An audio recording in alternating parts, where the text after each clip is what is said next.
आज हम Marvel cinema की एक धमाकेदार एक्शन फिल्म की बात करने वाले हैं। कहानी की शुरुआत में हमें दिखाया जाता है कि फौज के साथ दुश्मनों से लड़ रहा होता है। वेनबू के पास 10 रिंग्स होती हैं जिसमें अलग अलग शक्तियां होती हैं। एक दिन वेनबू एक गांव के बारे में सुनता है जहां मिस्टिकल क्रीचर्स और एक शक्तिशाली ड्रैगन मौजूद है। ताकत की भूख के कारण वो वहां जाना चाहता है ताकि अपनी शक्तियां और बढ़ा सके, लेकिन रास्ते में एक मैजिकल जंगल उसका रास्ता रोक लेता है। गाड़ी एक चट्टान से टकरा जाती है और गहरी खाई में गिर जाती है। वेनबू बच जाता है पर उसके साथ के लोग वहीं ऑन द स्पॉट मर जाते हैं। वेनबू सफर छोड़ने के बजाय आगे बढ़ता है। जंगल के बीच उसकी मुलाकात एक गार्डियन यिंगली से होती है। यिंगली उससे वापस जाने के लिए कहती है, पर वेनबू अपनी शक्तियों पर घमंड करता है और उससे लड़ने की चुनौती दे देता है। फिर दोनों के बीच एक जबरदस्त फाइट शुरू होती है। वेनबू के पास 10 रिंग्स की ताकत होती है, जबकि यिंगली के मार्शल आर्ट्स स्किल्स में भी मैजिकल पावर्स होती हैं। दोनों एक दूसरे को कड़ी टक्कर देते हैं और ऐसा लगता है जैसे यिंगली वेनबू पर भारी पड़ रही हो।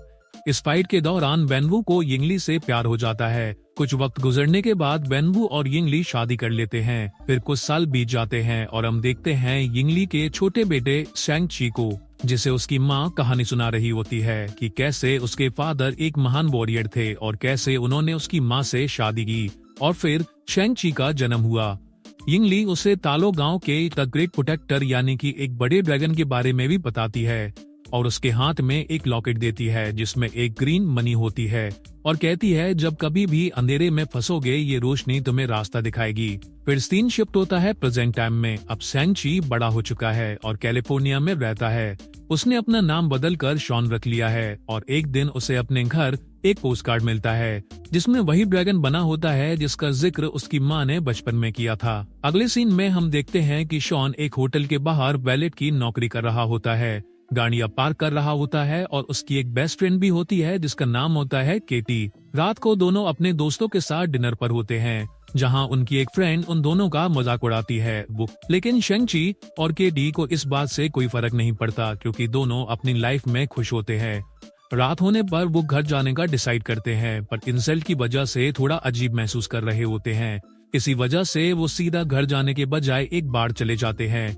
वहाँ दोनों ड्रिंक्स करते हैं, नाचते हैं और मजे करते हैं। फिर अगली सुबह रात भर की मस्ती की वजह से दोनों जॉब के लिए लेट हो जाते हैं, मगर रास्ते में कुछ गुंडे शैंग-ची के ग्रीन लॉकेट को देख लेते हैं और उससे कहते हैं ये लॉकेट हमें दे दो। शैंग-ची लॉकेट देने से मना कर देता है तो गुंडे जबरदस्ती करने लगते हैं। केटी बीच में बोल पड़ती है, तुम्हें क्या लगता है ये कोई फाइटर है? बेचारा मर जाएगा। लेकिन तभी आता है कहानी में असली ट्विस्ट। शैंग-ची अपने फुल पोटेंशियल से एक एक करके सारे गुंडों को धूल चटा देता है। केटी की आंखें फटी की फटी रह जाती है। उसे लगता है कि जो बंदा उसके साथ पिछले 10 सालों से रह रहा है वो इतने मोटे तगड़े लड़कों को बिना किसी दिक्कत के कैसे हरा सकता है। फिर एंट्री होती है उनके लीडर की यानी कि रेजर फिस्ट की।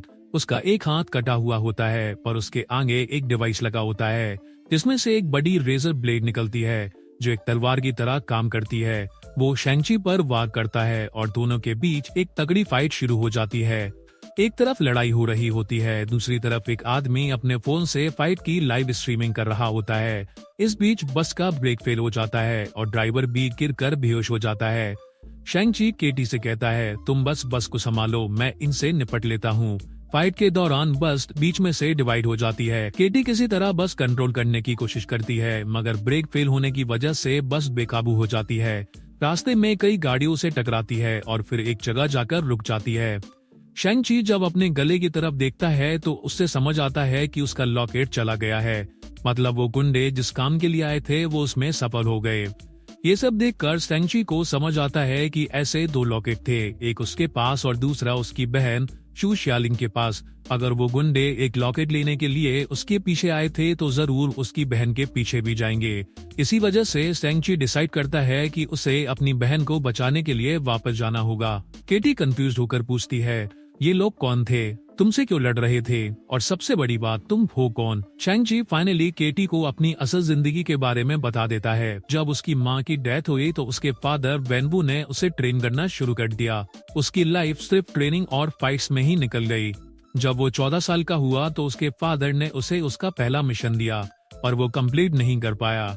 उसको लगा कि घर वापस जाना सही नहीं होगा, इसलिए वो घर छोड़कर चला गया और कभी वापस नहीं आया। फिर सीन मकाऊ पर शिफ्ट होता है। फिर उस एड्रेस पर उन्हें एक आदमी मिलता है जो इन्हें इलीगल फाइट क्लब ले जाता है। वहाँ एक ऑनलाइन वायरल फाइट चल रही होती है जो पूरी दुनिया देख रही होती है। शेंगची को भी एक फाइट के लिए मजबूर किया जाता है। फाइट क्लब में काफी इंटरेस्टिंग बैटल चल रही होती है। सबसे जबरदस्त फाइट होती है वोंग और अबोमिनेशन की। इस फाइट में वोंग अबोमिनेशन को हरा देता है। फिर आती है शेंगची की एक फाइट एक अननोन वॉरियर के साथ। दोनों चाइनीज मार्शल आर्ट्स के एक्सपर्ट होते हैं और उनकी फाइट देखने लायक होती है। तभी शेंगची को रियलाइज होता है कि जो वॉरियर उसके सामने है वो और कोई नहीं बल्कि उसकी खुद की बहन शू शालिंग है। जैसे ही दोनों एक दूसरे को देखते हैं तुरंत एक तगड़ी फाइट स्टार्ट हो जाती है। शू शालिंग काफी गुस्से में होती है क्योंकि उसके मन में पुरानी बातें भरी होती हैं। शेंगची उसे रोकने की कोशिश करता है और उसकी बहन अपनी पूरी भड़ास निकालने के लिए उससे जोर से पीट रही होती है। वो अपना पूरा गुस्सा फाइट में निकाल रही थी। जब फाइट खत्म होती है तो शू शालिंग जीत जाती है और शेंगची से कहती है कि ये फाइट क्लब उसका अपना है, उसने खुद बनाया है, इसीलिए उसे किसी से डरने की जरूरत नहीं है। चाहे कोई भी आए वो उसे खुद संभाल लेगी। शेंगची कंफ्यूज हो जाता है और पूछता है कि अगर तुम्हें मेरी जरूरत नहीं थी तो फिर तुमने मुझे पोस्टकार्ड क्यों भेजा। शू शालिंग हैरान हो जाती है और कहती है कि मैंने तो तुम्हें कोई पोस्टकार्ड नहीं भेजा। शेंगची उसे वो पोस्टकार्ड दिखाता है जिसमें एक ड्रैगन बना होता है जो उनकी माँ बचपन में उनके लिए बनाती थी। ये देख के दोनों समझ जाते हैं कि ये सब उनके फादर की चाल थी।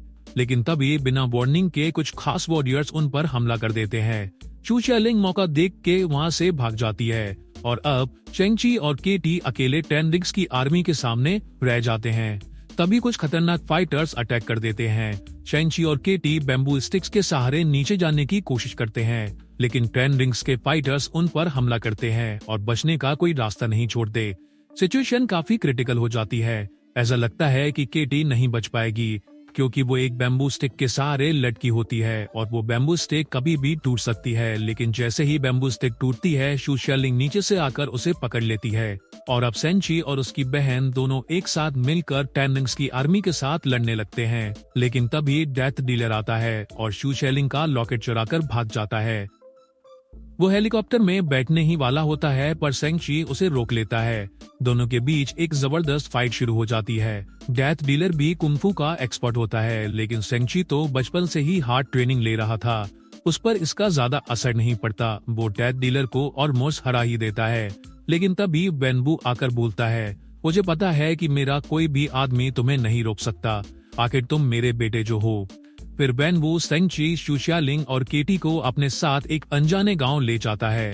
वहां दिखाया जाता है कि वेनवू की टीम और भी बड़ी और पावरफुल हो चुकी है। फिर सीन शिफ्ट होता है डिनर टेबल पर जहां सब साथ बैठे होते हैं। वेनवू शेंगची से कहता है कि वो उसकी टीम ज्वाइन करे लेकिन शेंगची सीधा मना कर देता है। तभी वेनवू एक फ्लैशबैक शेयर करता है और कहता है, तुम्हारी माँ यिंगली ने मेरी जिंदगी बदल दी थी। जब मैं उससे मिला तब से मैंने अपनी 10 रिंग्स की पावर यूज करना बंद कर दिया। हमने एक सिंपल लाइफ जीना शुरू किया। जब हम तालों से चले गए तो तुम्हारी माँ की पावर्स भी चली गई। इसके बाद हम दोनों एक नॉर्मल इंसान की तरह जिंदगी गुजारने लगे। फिर वेनवू शेंगची को बताता है कि कुछ टाइम पहले उसे एक किताब मिली जिसमें तालो विलेज का जिक्र था। ये वही जगह है जो हजारों सालों से इंसानों की नजरों से छुपी हुई है। तुम्हारी माँ भी वहीं से आई थी और जैसे कि सब जानते ही हैं कि अब वो हमारे बीच नहीं है, लेकिन मुझे पता चल गया है कि वो कहाँ हैं।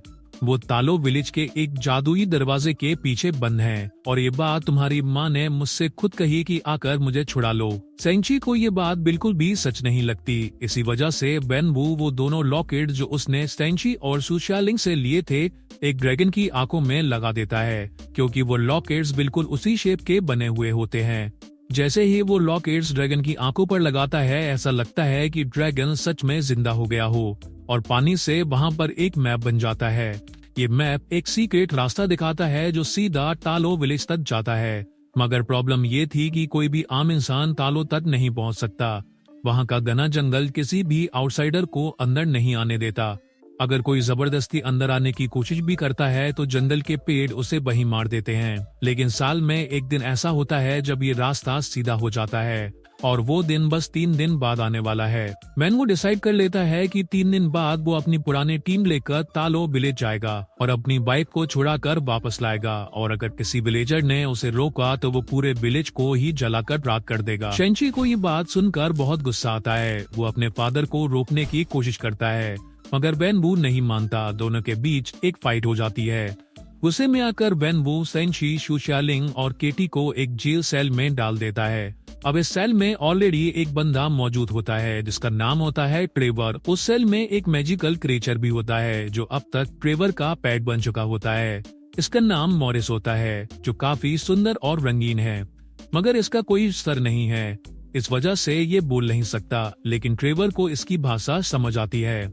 जब शेंची और उसके दोस्तों की नजर मॉरिस पर पड़ती है तो वो डर जाते हैं। तभी ट्रेवर उन्हें बताता है कि ये क्रिएचर उनकी माँ के साथ रहता था।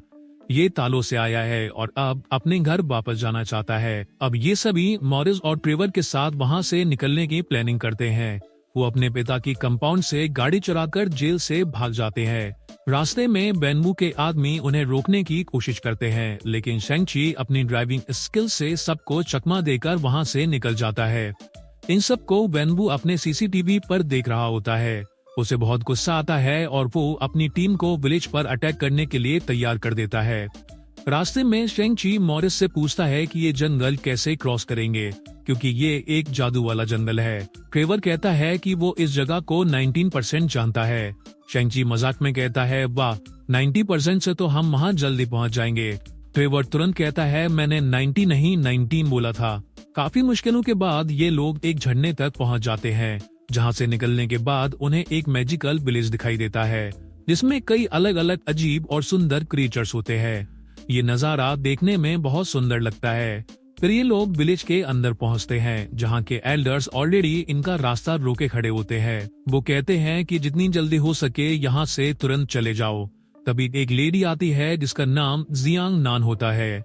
वो यिंगली की बहन होती है, यानी कि शेंची और शू शालिंग की मौसी। जियांग एल्डर से कह देती है कि इन सबको यहाँ रुकने की अनुमति मिलनी चाहिए।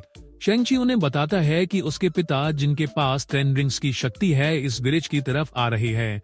उन्हें लगता है कि उसकी माँ यिंगली अब भी जिंदा है और वो उन्हें लेने के लिए यहाँ आने वाले हैं, मगर हमें पता है कि एक छोटी सी लड़ाई में उन्होंने खुद को कुर्बान कर दिया था।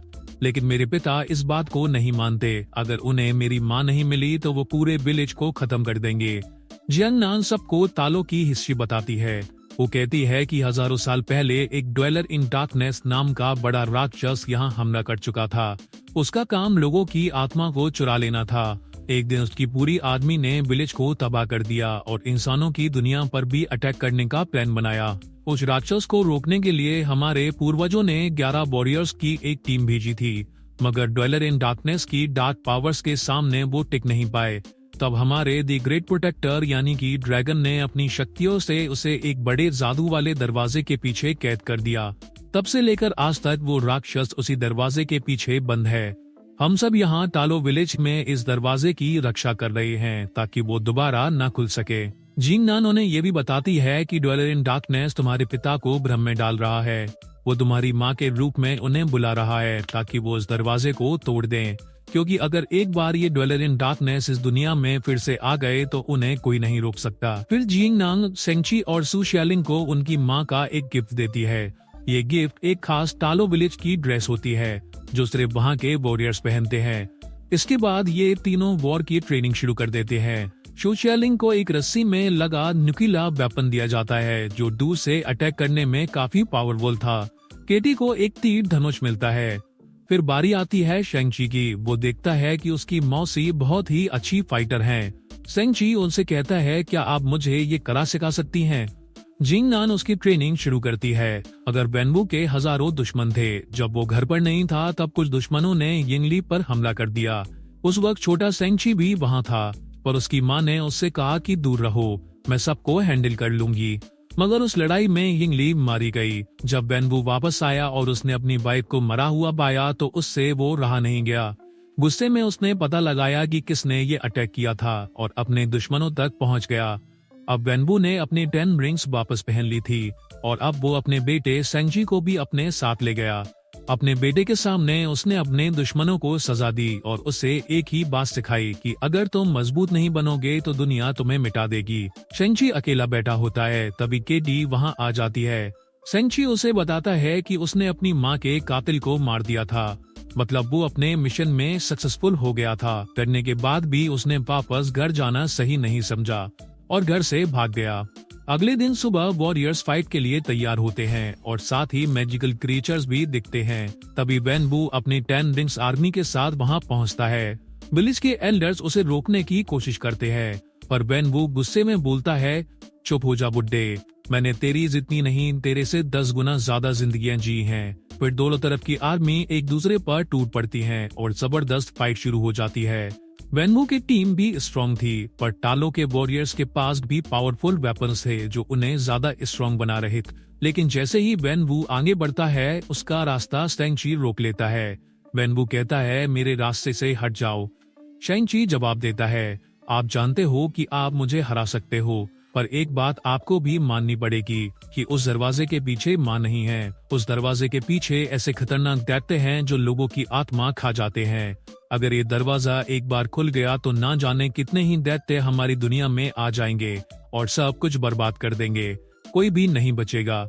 लेकिन वेनवू इस बात को नहीं मानता और शेंची के साथ उसकी जबरदस्त फाइट शुरू हो जाती है।